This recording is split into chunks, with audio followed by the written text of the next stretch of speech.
hello. It's Friday. I'm CJ. This week we are talking about porn and sexy times and the sexualization of trans bodies. As I've gotten more comfortable with my body and like come out more, and certainly I've found as I've read more male, sexuality has become something that I've started to enjoy a lot more. And you know, I think there's a lot to be said. I know about, like, I'm on Grindr, and I've actually found that like a super liberating space to be in like a weird way, because the response to sex on there is very open, it's very honest, it's very real. Sometimes it's too real, but it's frank, and this is something that I think particularly the cis gay community has, cis male gay, has down. There's an embrace of sexuality that I think is really incredible. The issue that I do notice a lot there is exactly how fetishized trans bodies are, and as with most trans things, I think that trans women do bear the burden of that more.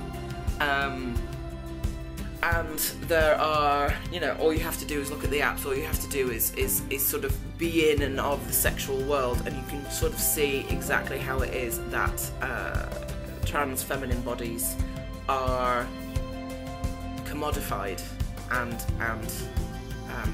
the viability of a trans woman is simply because who wants to fuck her. And I find that, you know, one of the leading critics of trans people, one of those excellent professional dickheads, Raymond Blanchard, has said, you know, like, nobody's gonna find trans people attractive, which isn't true. You know, we all know that trans people are sexy as fuck. They're like any other kind of people, and I think we really have to steer away from this idea of like you're only viable as a person if you're fuckable. And I say this as someone who's very embracing of sex in general. I've had some in my life. Like, I feel weird saying that. It makes it sound like I'm talking about. I've had a sex or two in my life, but I think, you know, we kind of get into this place where like you're not viable unless, you know, and that also, we see that a lot in the trans masculine world. Like, if you're not like a cute, skinny, white trans boy with awesome hair, then like no one's gonna want you, and that's not true.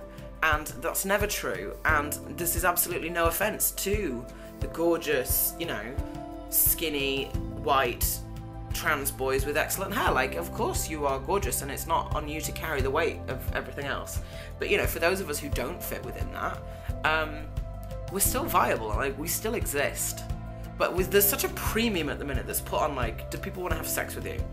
And actually the truth is that, like, people will have sex, like, a lot, relatively indiscriminately.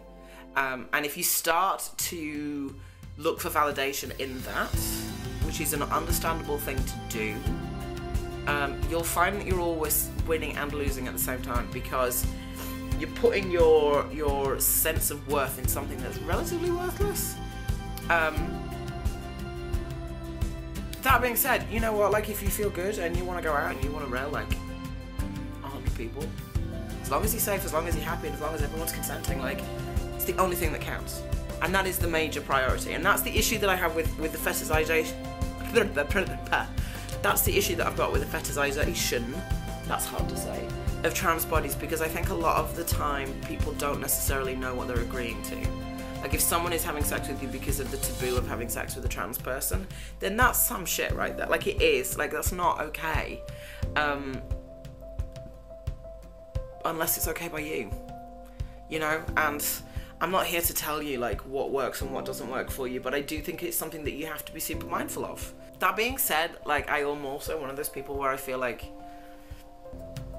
sex is nice and good for your immune system. Like, if you can enjoy it, and do, you know, I think we're also, there's this idea that like trans people are also self-loathing, that we're not allowed to take joy in the bits of our bodies that give us pleasure, and that's crazy. Like, if it feels good, do it.